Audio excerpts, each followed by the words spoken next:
que tienen, son coquitos gram positivos. ¿Qué características microbiológicas tienen? Son inmóviles, son anaerobios facultativos. ¿Qué quiere decir? Que si yo los pongo en un medio en el cual no tiene oxígeno, ¿pueden ellos sobrevivir? Sí.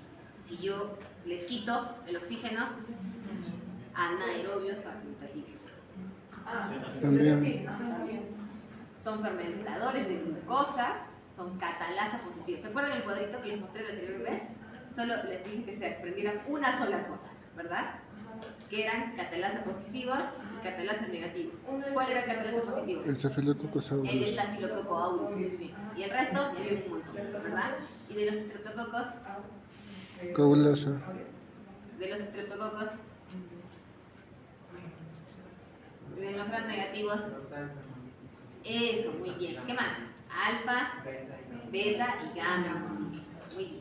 Ya. Entonces, dentro de las características que tiene esta familia, son móviles, ya hemos dicho, anaerobios facultativos, fermentadores de glucosa, catalasa positivo, y se desarrollan en medios con cloruro de sodio al 10%, a una temperatura promedio de 18 a 40 grados centígrados.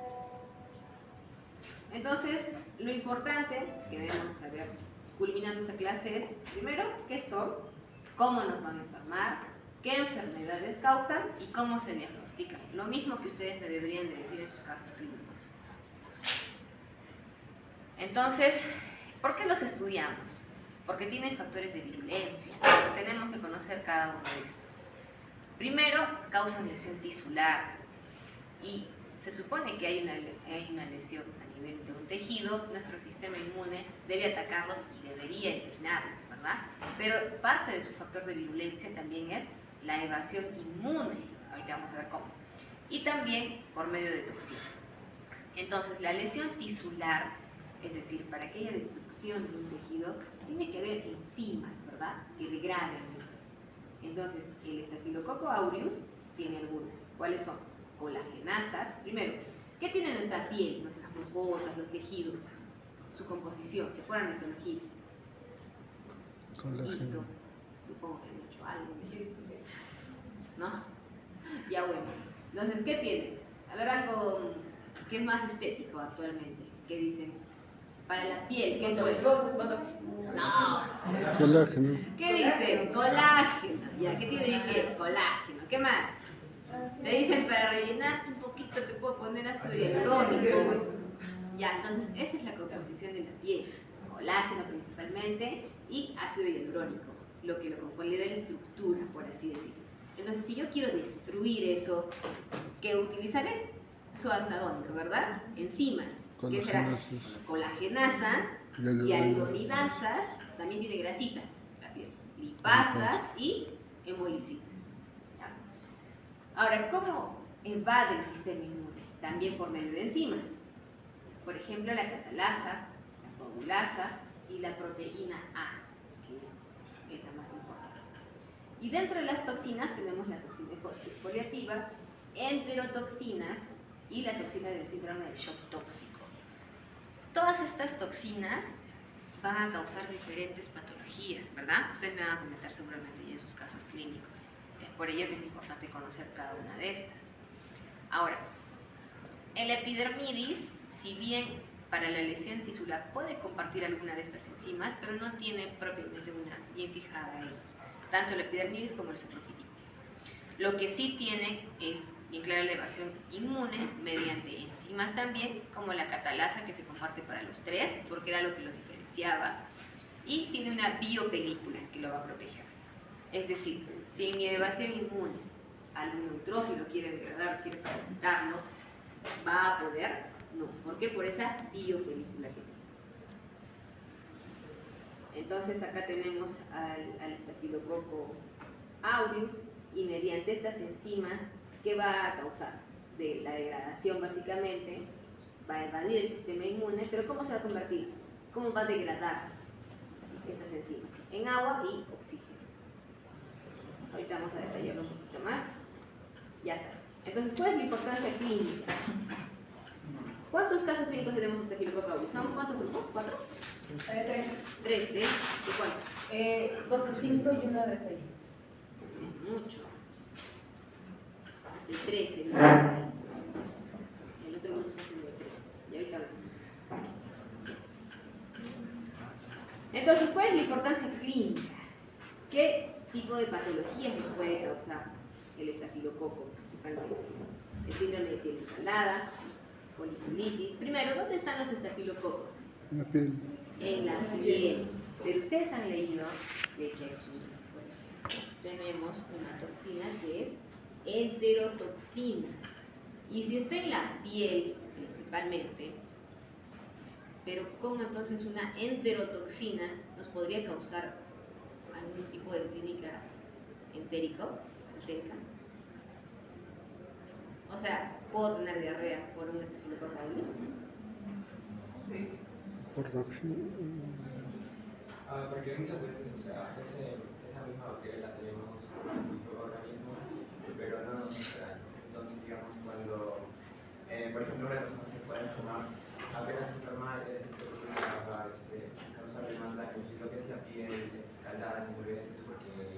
No, solo enterotoxina. Por la comida. Exactamente, por la contaminación que nosotros vamos a tener en la comida. El estafilococo aureus, si bien sabemos que naturalmente vive en la piel, pero también es un patógeno. Entonces, si la comida es contaminada con estafilococo aureus, tiene la capacidad de causar una clínica entérica. ¿Por qué? Porque presenta esta toxina, que es la enterotoxina A y B. Ahora, ¿me puede causar otro tipo de patologías? Claro que sí, pero justamente por eso, por las toxinas que tiene. Es decir, yo puedo tener un germen, un microorganismo en determinada zona sin que me haga ningún tipo de clínica, como bien lo dices, pero si ese germen va a pasar a otro sitio y tiene la capacidad de hacerme daño, lo va a hacer independientemente de donde sea su origen natural, donde habita. Ya está, entonces me va a causar, dependiendo del sitio donde esté localizado, síndrome de piel escaldada, que es más frecuente en los niños, foliculitis, impétigo. A nivel pulmonar podrá irse, bien, puede causar una neumonía, menos frecuente, pero también puede hacerlo.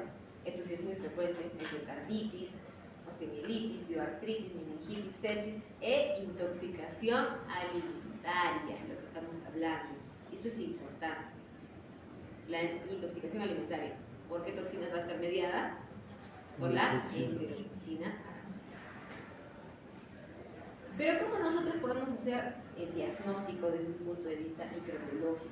Yo sospecho que mi paciente tiene, probablemente no la sospecha, pero yo voy a hacer obviamente mis cultivos, y en mi cultivo básico, que es el viagar sangre, yo voy a observar una beta hemólisis. Y además de ello voy a poder reconocer por la coloración que esto me da. Estoy hablando del estafilococo aureus en particular.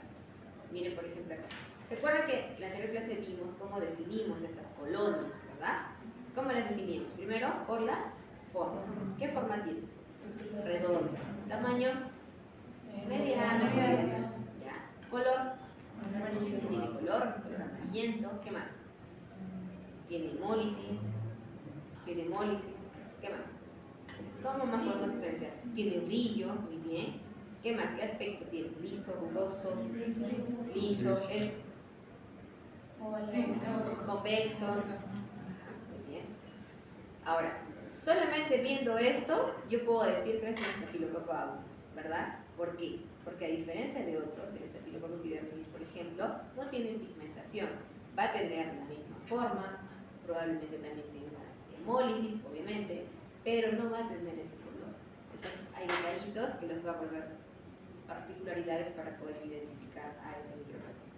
En este caso, el aureus, no se olvide, causa hemólisis y coloración amarillenta. Básicamente eso es lo que lo va a diferenciar. Estoy hablando del agar sangre. Ahora, va a depender del medio que yo tenga para poder diferenciar a cada uno. Entonces, si yo sé que el estafilococo aureus me puede causar patologías a nivel de muchos órganos, no solamente piel, mi muestra de dónde la voy a obtener, de acuerdo al sitio en donde yo esté sospechando que está afectando. Por ejemplo, puedo obtener una muestra de orina, una muestra de piel, de secreción faríngea y de ese punto. Estas muestras obviamente las vamos a considerar contaminadas, probablemente va a tener Staphylococcus aureus, Streptococcus, de todo. Pero también tenemos algunas otras que consideramos como líquidos estériles que no son contaminados, pero que obviamente vamos a estar buscando la presencia de este microorganismo, como por ejemplo lo que hablamos la vez pasada. ¿Cuáles? Líquidos cefalorraquídeos, sangre y líquidos biológicos. Pero ¿cómo así yo buscaría el líquido cefalorraquídeo, sangre? ¿Por qué? Porque justamente hablamos de que este patógeno está en piel y, por ejemplo, en el caso de una meningitis o algún problema neurológico, si yo realizo alguna punción lumbar, cuando yo hago mi punción lumbar, ¿qué me estoy llevando también? ¿Qué estoy metiendo? Bacterias. Piel. Y en la piel hay bacterias, hay estafilococos. Entonces, puedo también obtener en una de estas muestras como patógeno el estafilococo aureus. Ahora, en sangre, ¿por qué? Mucho más sencillo. Porque cuando ustedes le sacan sangre, ¿qué hacemos? Igual, perforamos la piel. Y si nosotros perforamos la piel sin las medidas adecuadas de asepsia y antisepsia, ¿qué puede ocasionar? Si es un paciente inmunosuprimido, Una infección. una infección también, le puedo meter, o sea, bacterias allí y le puedo causar una septicemia. Y otros líquidos biológicos que ustedes ya conocen. ¿Cuáles eran los otros líquidos estériles? Líquido sinovial, muy bien. ¿Qué más? En el caso del líquido sinovial, por ejemplo, cuando hacen las punciones, los traumatólogos por tratamientos o infiltran por el dolor, ay, que me duele, no te preocupes, yo te infiltro. En el consultorio ahí nomás. ¿Puedo ocasionarle daño también? ¿Qué causaría? La que hemos mencionado. ¿Podría causar una osteomielitis? ¿Una pioartritis? Sí, puedo ocasionar todo eso. ¿Me ibas a decir algo?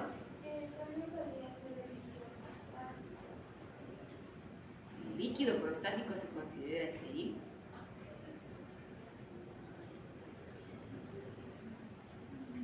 Líquido prostático. No. Líquido pericárdico. Pericárdico, sí. O sea, en sí, la próstata es una glándula, ¿sí? Que nos va a generar, o sea, tanto hormonas como ciertas sustancias que van a ser parte de ¿qué? Del líquido seminal. Pero el líquido seminal como tal no se considera un líquido biológico estéril, porque ustedes saben que, o sea, hay contaminación, ¿no? Porque estamos en la parte urinaria, se puede decir, entonces no se considera un líquido estéril. Al igual que es como que yo diga, ¿no? Si yo saco la orina directamente en la vejiga, ¿la considero estéril? Tampoco. Ustedes ya les he dicho de que la orina no es un líquido estéril. Inclusive en la vejiga hay bacterias, en menor cantidad, pero las hay, no se consideran líquidos. Ya. Entonces, ¿cómo vamos a realizar el aislamiento? La vez pasada hablamos de que tenemos diferentes medios para poder, primero determinar, ¿existe o no existe presencia de bacterias? Y posterior a ello, determino cuál es, ¿verdad? Y para ello voy a tener medios o agares selectivos, ¿se acuerdan? Y aquellos que me van a permitir también la diferenciación. Entonces tengo un agar, por así decir, general, uno que me va a diferenciar y uno que me va a seleccionar, ¿sí?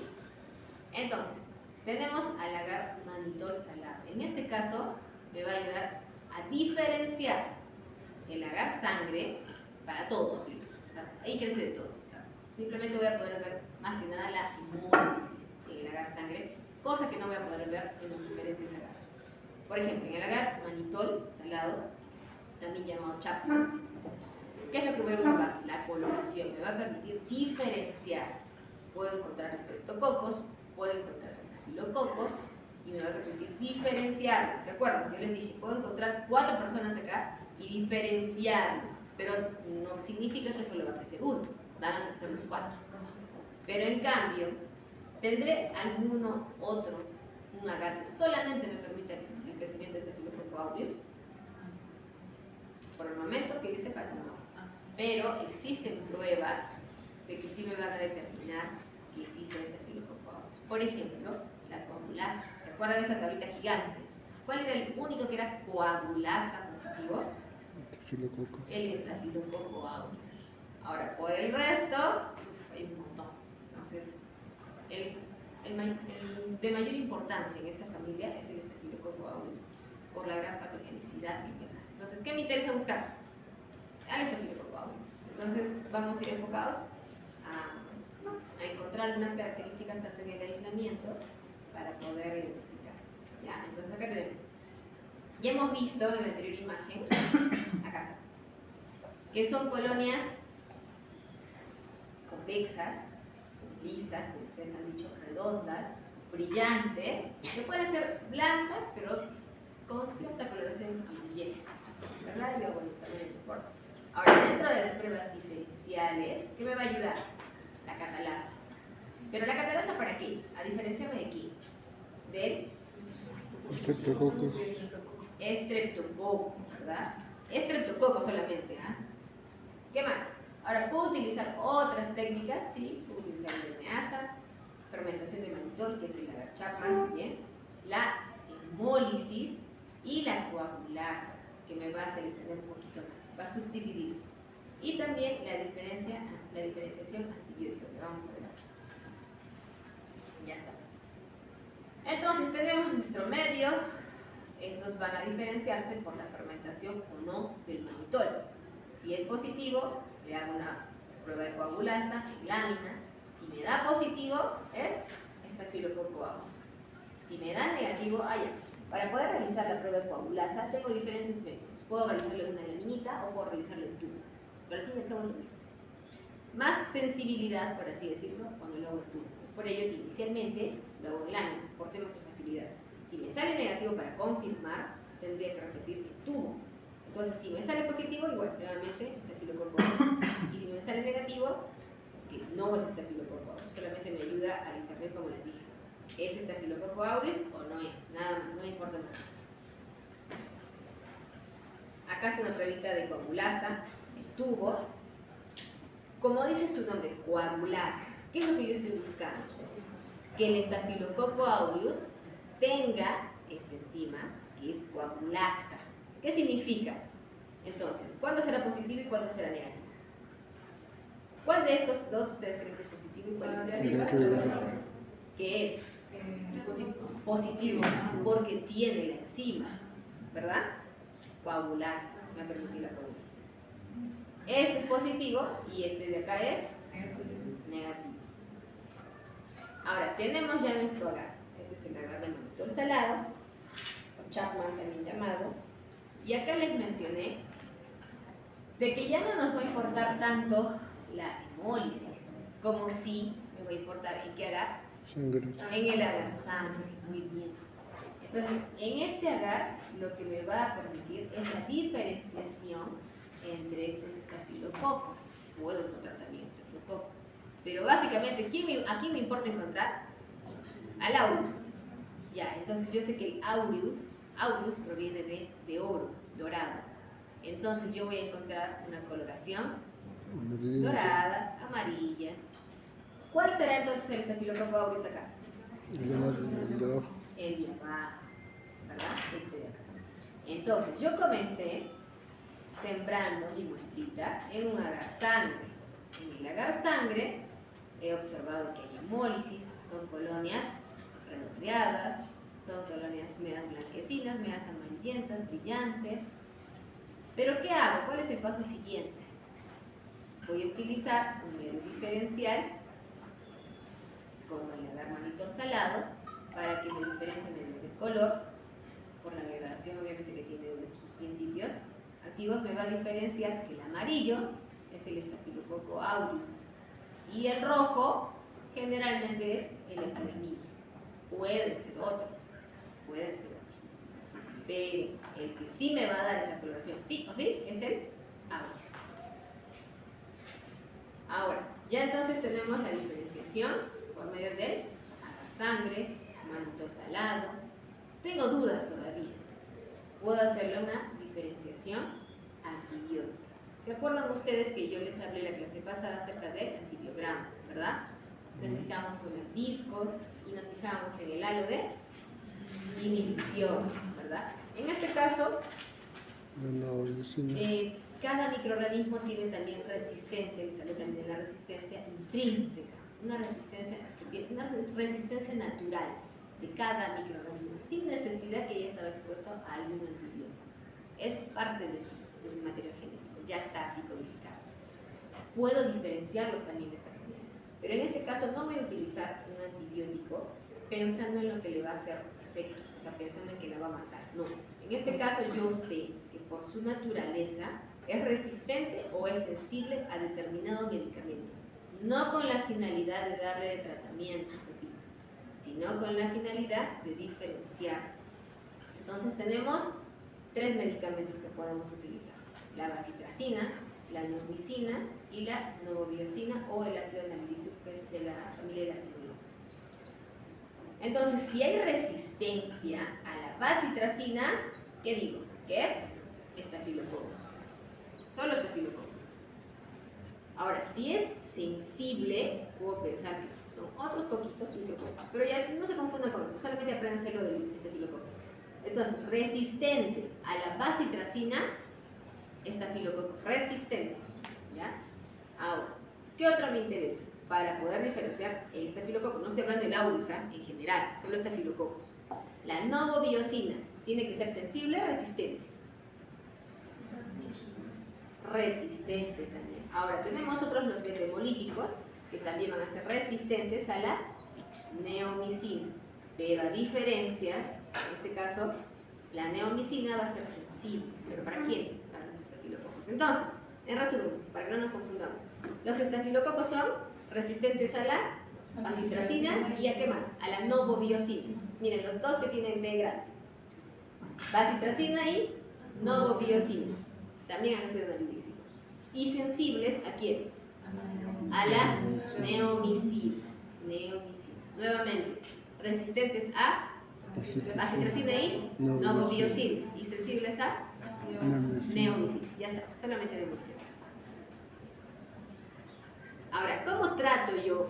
Una vez que ya tengo identificado, le digo al médico tratante si efectivamente es un estafilococo aureus lo que me está causando esta infección. ¿Cómo puedes tratarlo? Con macrólidos, con clindamicina, aminoglucósidos, oxacilina, principalmente penicilinas, o algún antibiótico que actúe a nivel de pared. Tenemos así tetraciclinas, dicloxacilina, linezolid, glipopéptidos. Obviamente no todos estos van a actuar a nivel de pared. Ya les expliqué que eso también va a depender, ¿no? Cómo voy jugando, dependiendo también la resistencia del estafilococo, porque también existe resistencia acá. Entonces, no solamente voy a utilizar estos antibióticos, pero inicialmente siempre inicio con penicilinas, ¿no? Que van a actuar a nivel de pared, inicialmente. Ya está, ahora vamos a hacer Neisseria.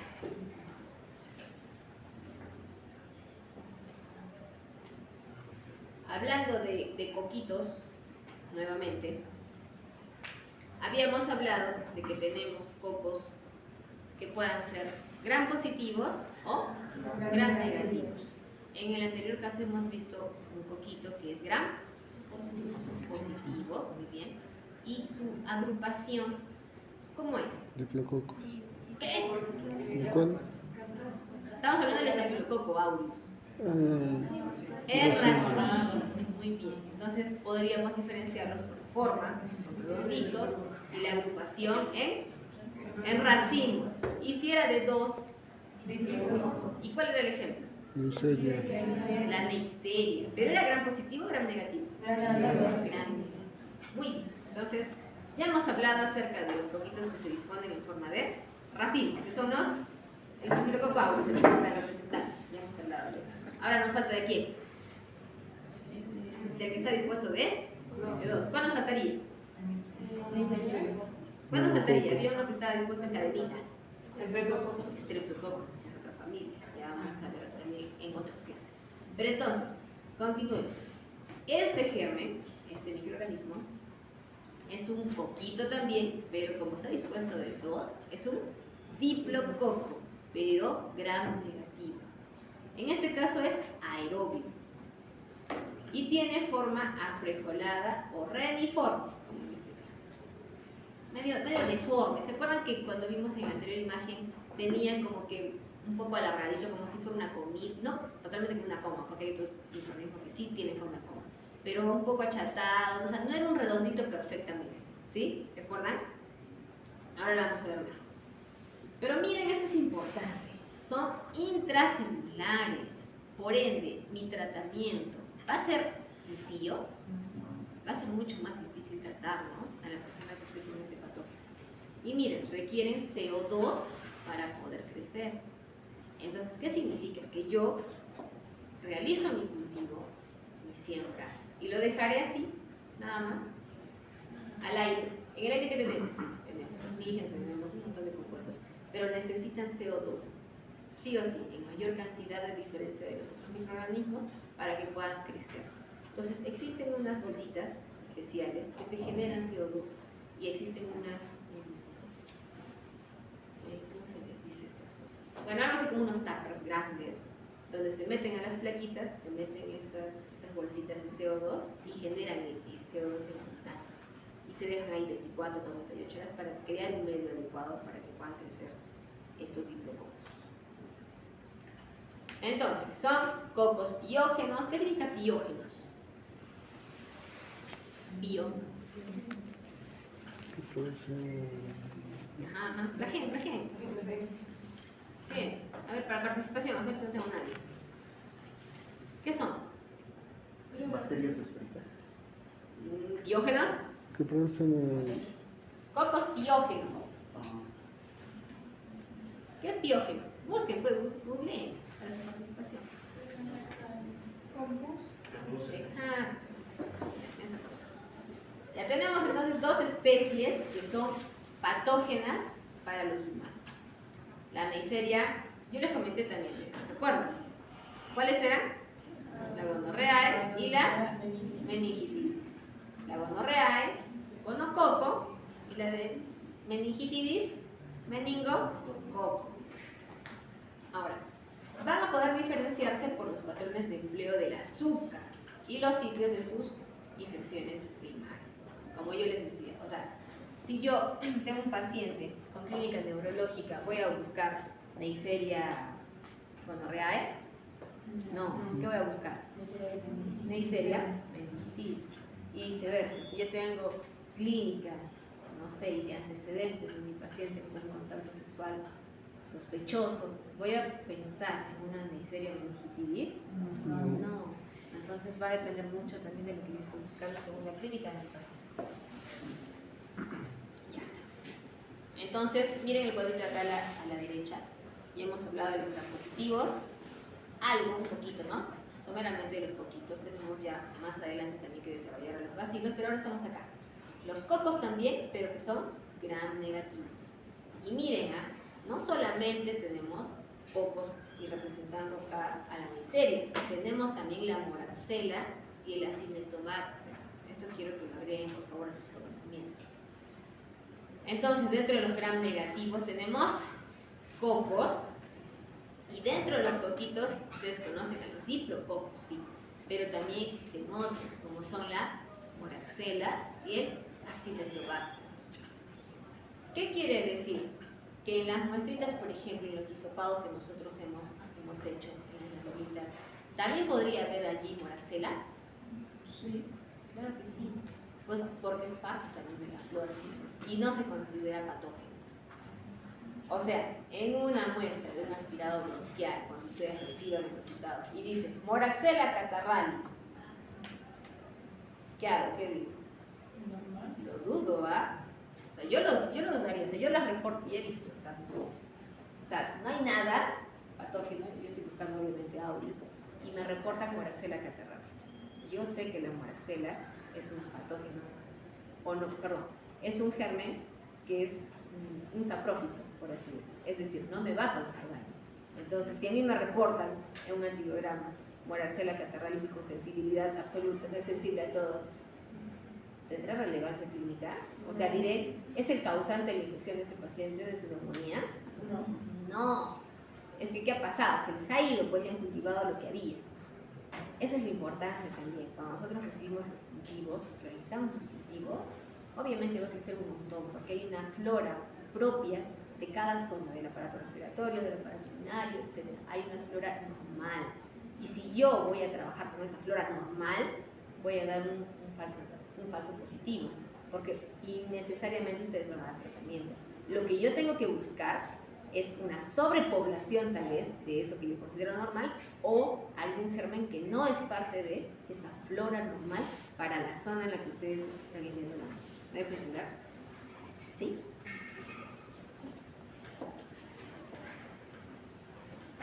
Entonces, yo tengo que obtener mi muestra, al igual que el Staphylococcus aureus. Entonces, si yo estoy buscando, mi paciente tiene clínica neurológica, yo estoy buscando a la Neisseria meningitidis, ¿dónde buscaré? ¿Qué muestra voy a pedir?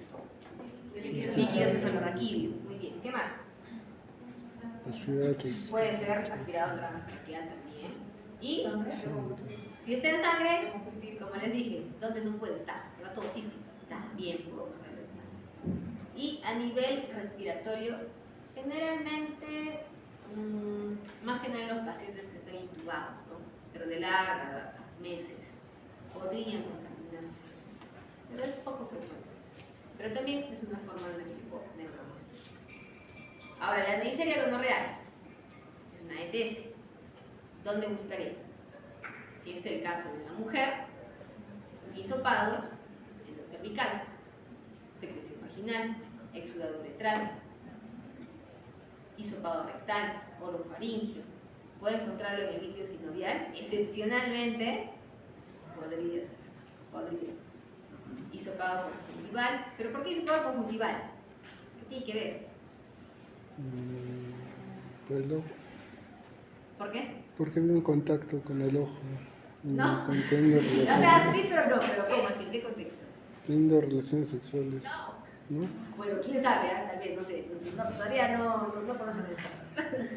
Pero, a ver, en un contexto de una mujer que tiene esta patología y está embarazada y no ha recibido tratamiento, da parto normal, parto natural. ¿Por dónde sale el bebé? ¿Y dónde voy a buscar la infección? ¿El bebé se puede contaminar o no? Sí. Por eso dice hisopado conjuntival en el caso de los recién nacidos. ¿Ya? No hagan volar mucho su imaginación. Es por eso. Ahora, ¿puedo también buscarla en la orina? También. Pero miren, acá, a diferencia de una muestra de orina convencional en la que yo estoy buscando infección urinaria simplemente, no le voy a pedir que le hace un chorro. No. Acá, ¿qué dice? Primer chorro. ¿Por qué? Hemos dicho que son, ¿qué? Piógenes, ¿verdad? Entonces, esa secreción purulenta que podría encontrarla, yo la voy a desechar, obviamente, en el primer chorro. Entonces, yo quiero eso. En este caso, no, porque eso es lo que yo estoy buscando. Entonces, le digo, no, en este caso, el primer chorrito, tal cual. Entonces, va a depender siempre de lo que yo esté buscando. Allá. Ahora, ya tengo mi muestrita, me vengo acá al laboratorio y tengo que buscar algún medio que me permita darle las condiciones adecuadas para que mi Neisseria pueda crecer. Entonces, ¿puedo utilizar el agar sangre? Podría utilizarlo, siempre lo utilizamos para todo. Pero en este caso, la Neisseria es exigente.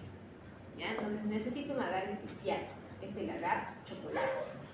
Y el agar también Tiger Martin modificado. Esos dos principalmente. Eso tienen que tomarse sí o sí, porque en el examen de hecho queda venir algo de eso. De hecho.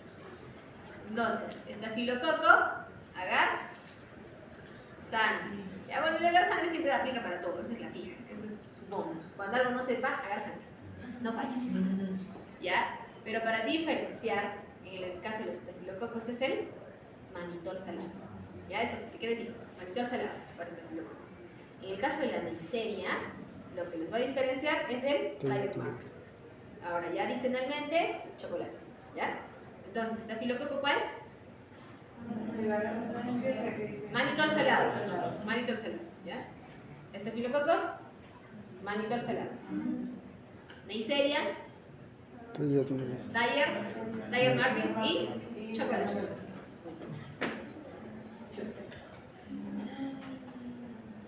Ya, ahora, ¿qué temperatura? Promedio ya saben, ¿no? 35 grados, pero miren acá la diferencia. Nosotros sabemos de que un cultivo convencional, común y silvestre, necesitamos, ¿cuántas horas? 24 horas. Pero miren aquí, 24 a 72 horas. El crecimiento de la micelia es mucho más lento. Entonces yo no voy a esperar que voy a enviar mi muestra y al día siguiente ya, a ver qué ha crecido. No. En este caso tengo que esperar un poquito más, hasta 3 días. Solamente el crecimiento, ¿ah?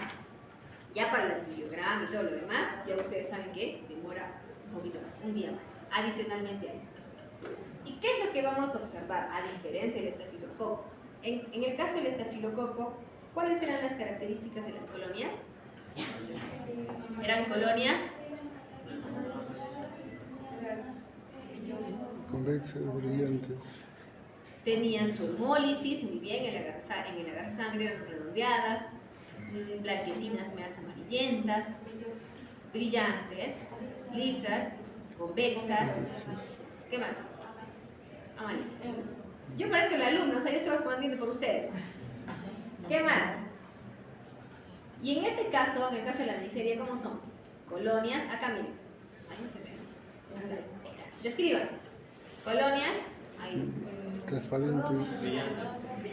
Primero, forma. Redondas. ¿Qué más? Sin color. Blanquecinas. Sin color, me dirías que, o sea, transparentes. Eso es sin color. En este caso, ¿tienen color? Sí tienen color. Blanquecinas, brillantes. Convexos. No la veo tan convexa. Mira esta de acá. Más planitas. Acá está. Blanco grisáceas, como ustedes han dicho, a comparación de estas. A comparación de estas de acá, que no se ve bien. Ya bueno, a comparación de las del estafilococo que hemos visto hace un momentito, son más brillantes, menos brillantes. Menos brillantes. Menos brillantes. Entonces diríamos que son opacas, convexas y bordes Lobulados. regulares y su superficie lisa. Muy bien. ¿Qué más? ¿Tiene hemólisis? No. No. ¿Tiene hemólisis? No. No hay. Ya está. Ahora, ya tengo entonces mi agar base, que en este caso es mi agar Dyer Martins y agar chocolate. Ya ha crecido allí, pero siendo poquitos gram negativos, no son los únicos tampoco. Puedo tener el crecimiento de otros gérmenes. ¿Qué hago? Necesito diferenciar. ¿Y qué puedo utilizar en este caso? Una enzima que se llama oxidasa, que también lo vamos a ver utilizando en los gram negativos. También puedo utilizar la catalasa positivo. Esto no se utiliza mucho. Ahora, por la fermentación de azúcares, no lo voy a poder observar, más que nada en placas aparte, en cilindros aparte, o en la diferenciación ya automatizada. Así que para ustedes no les va a ayudar esto mucho. Entonces, lo que sí, oxidasa y catalasa positiva, básicamente. Miren, aquí se ve mejor este diplococo. Nosotros acá lo vemos como que fuera cualquier otra, ¿no? Otra bacteria, o sea, simple, sencilla. Pero miren, si nosotros nos fijamos y lo veríamos con un microscopio electrónico, veríamos esto. Tiene como una capa, ¿verdad? Está un poquito clarito. Tiene esa capita, se llama cápsula. Y eso es también uno de sus factores de virulencia. Y además de ello, tiene como unos pilis. Estos de acá son los pilis.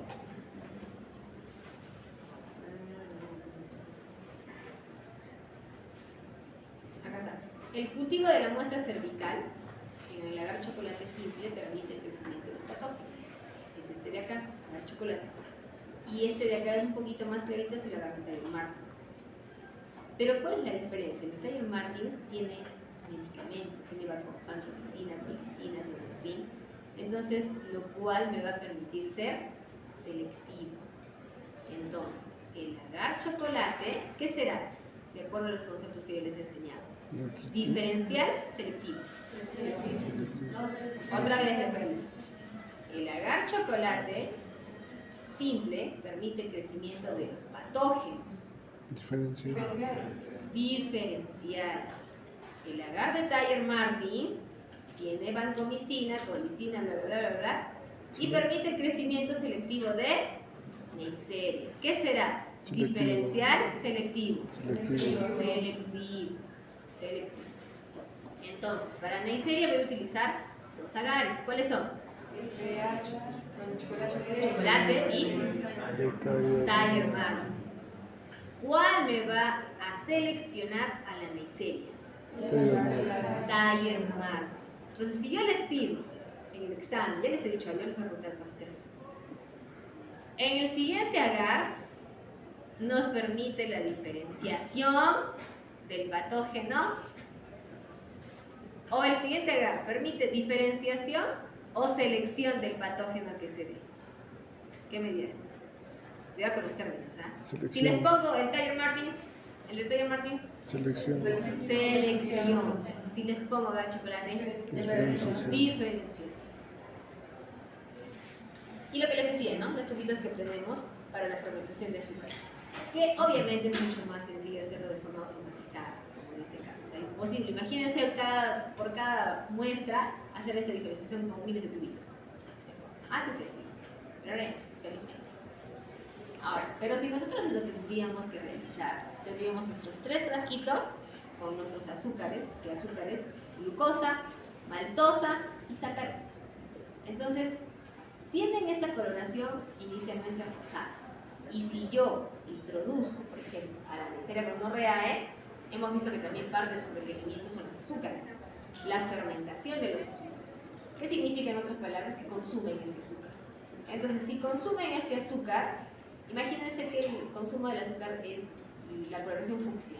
Si yo consumo toda esa coloración fucsia, ¿qué color quedará? Amarillenta. Entonces significa que la glucosa ha sido utilizada, ¿sí? Entonces, por ende, ¿y la maltosa y la sacarosa han sido utilizadas? No. No han sido fermentadas. Entonces, así puedo diferenciar entre la Neisseria gonorrhoeae y la Neisseria meningitidis. ¿Por qué? Porque la meningitidis sí fermenta glucosa y fermenta maltosa.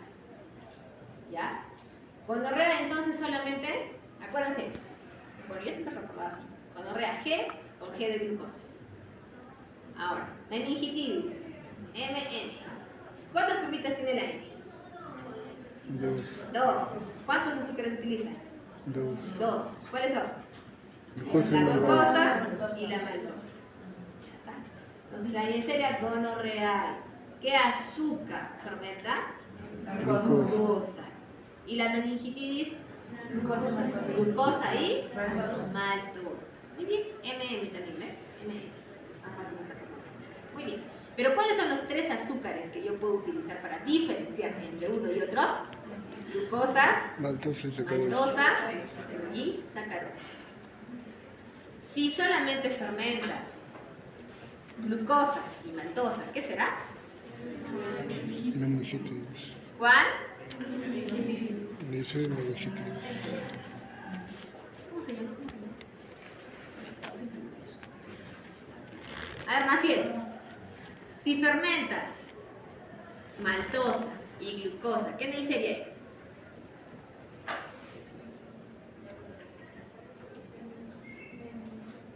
Muy bien. ¿Y si tú comes Micaela? Micaela, si solamente fermenta glucosa,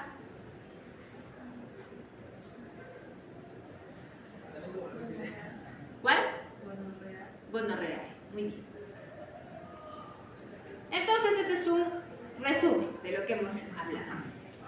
A ver, vamos a...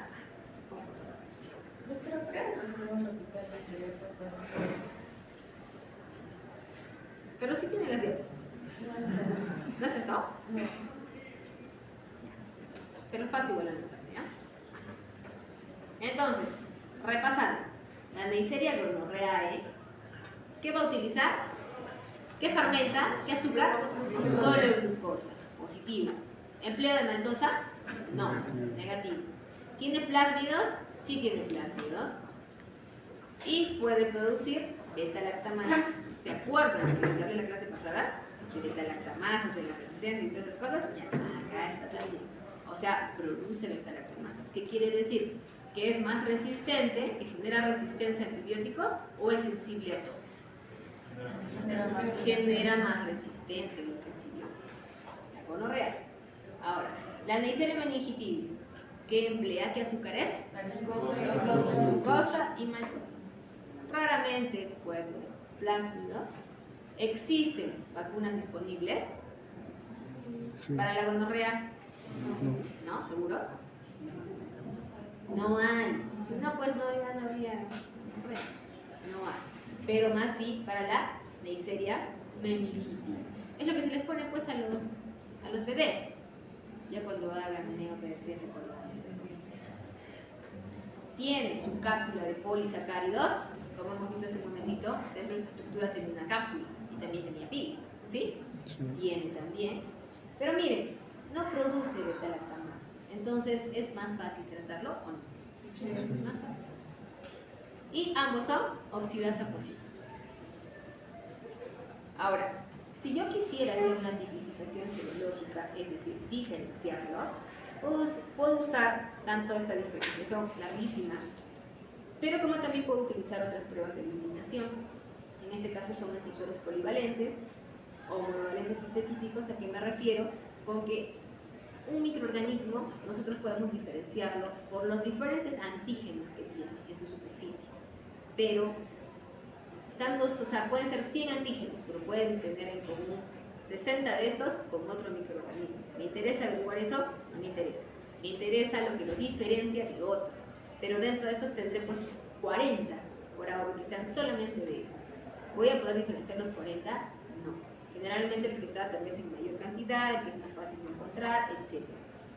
Entonces por eso digo que son polivalentes o monovalentes específicos. Es decir, puedo buscar, no sé, 30 antígenos, obviamente es mucho más caro, o tal vez solamente uno, pero que solamente está en ese microorganismo. O sea, por eso es monovalente específico. Ahora tenemos infinidad de serotipos. A, B, C, D, X, Y, literal hasta la Z. Tenemos un montón. ¿Qué es lo que yo voy a observar? Voy a enfrentar nuevamente la reacción antígeno-anticuerpo. Entonces, si yo encuentro el antígeno, mi reactivo será el anticuerpo. Y si yo veo que aglutina, es decir, que se unen, forman grumitos, diré que es positivo. Y si no encuentro esa reacción, negativo. Esto no, y ya está, acabamos. ¿Alguna pregunta, duda? ¿Hasta acá? ¿Todo claro? Muy bien. Igual, durante los casos clínicos vamos a ir reforzando algunas cositas, ¿ya? Entonces vamos a comenzar. Lo que yo les sugiero es de que para los casos clínicos puedan reorganizarse ahora y puedan hacer grupos de 4 tal vez máximo. Somos 16, ¿no es cierto? 16. 16.